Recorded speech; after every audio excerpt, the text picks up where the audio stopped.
Hello students, in this presentation we'll be talking about poverty, its effects, the solutions and the poverty alleviation programs. We'll be first starting up with the effects of poverty.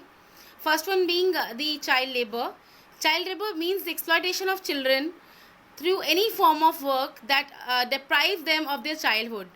It involves any sort of activities that prohibits them going to the school, as in the children have the young children, they rather than going to the school, they are rather doing anything that masons do, pulling out trolleys, pulling out any sort of thing, pulling out big huge rice bags. So they do any sort of work that is basically detrimental to their mental health, physical health, social health, and is against the morals. So it is one of the major effects of poverty. The second one being being crimes and violence.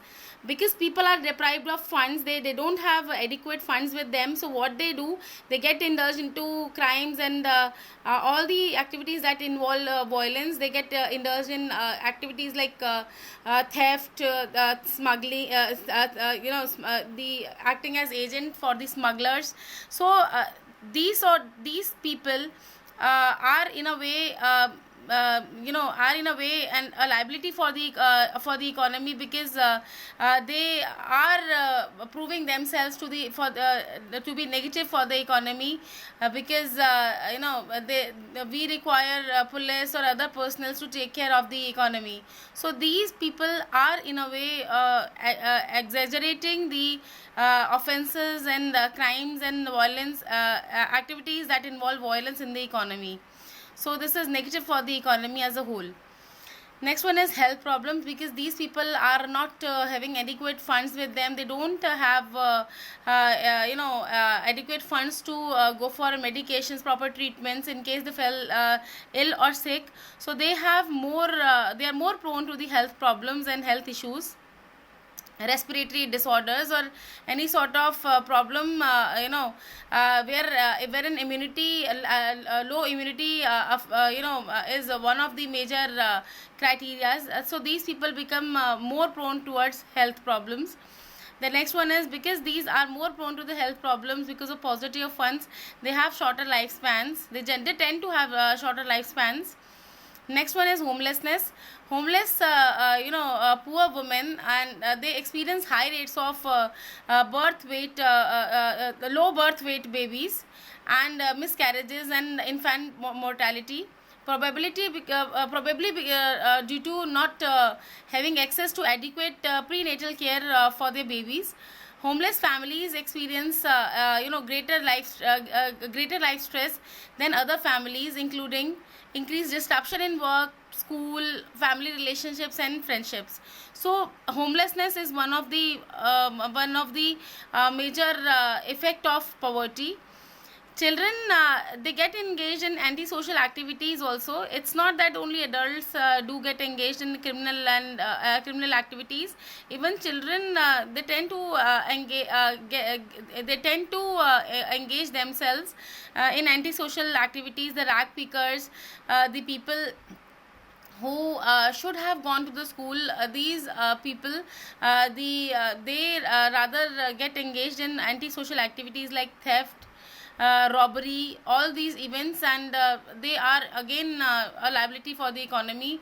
And rather than proving themselves to be an asset, because the children represent the future of the economy, but they prove themselves to be the liability for the economy. Another effect is hunger. We know that in Indian economy, massive hunger is prevalent. This is one of the macroeconomic measures to measure this particular attribute is global hunger index. As far as global hunger index is concerned,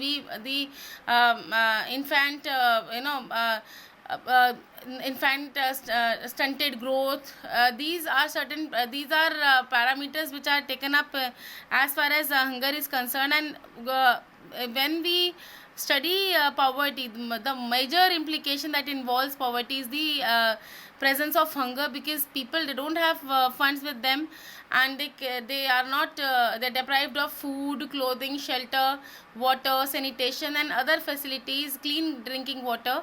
All these facilities they are deprived of, so these people are more prone towards hunger.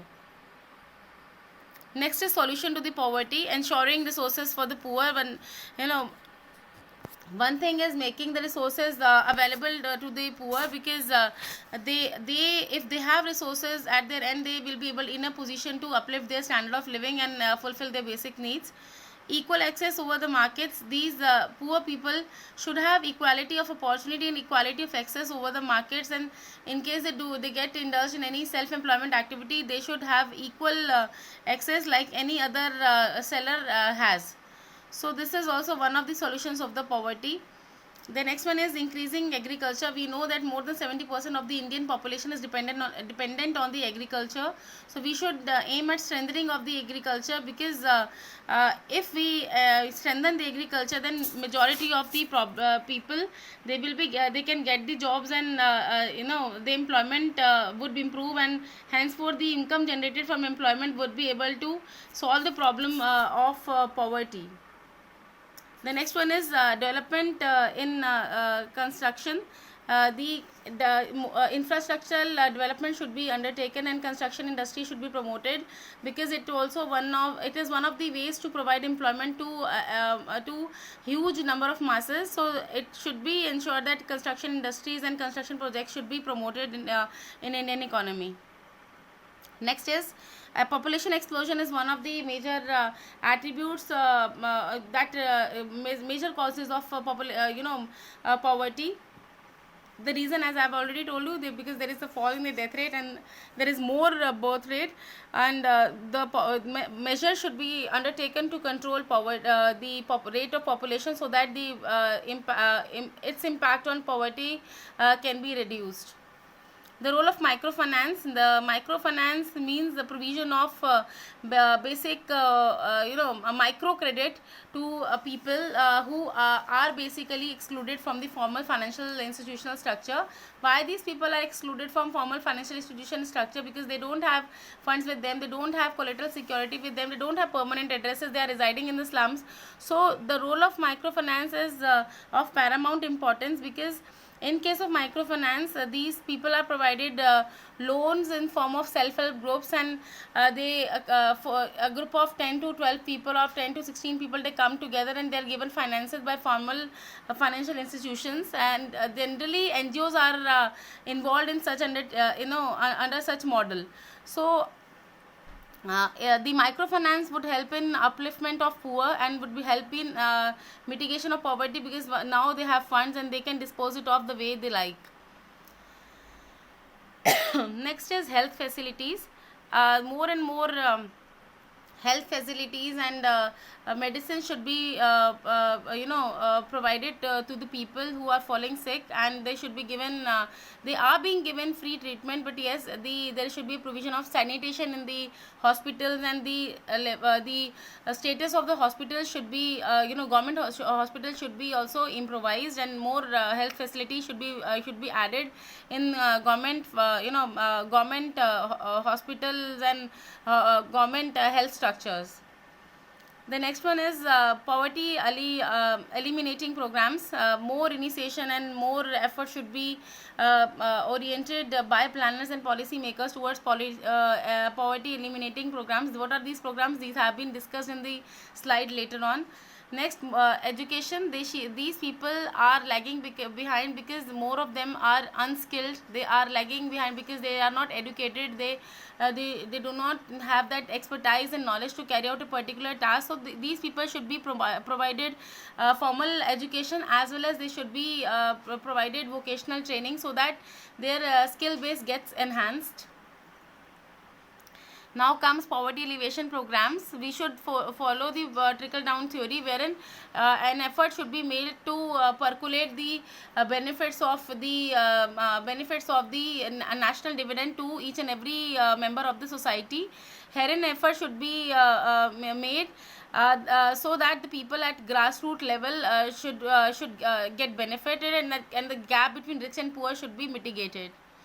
In this direction, Food for Work program was launched in 1970s. Other programs like Rural Employment Generation Program, Prime Minister Rozgar Yojana, Swarna Jayanti Shehri Rozgar Yojana, Swarna Jayanti Gram Swarojgar Yojana, SGSY, we call it SGSY, this was also launched.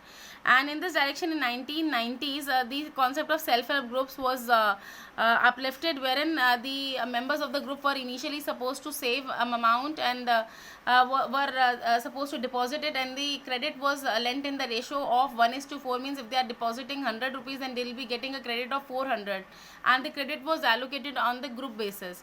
So this was the one of the major poverty reduction program that was promoted in 1990s.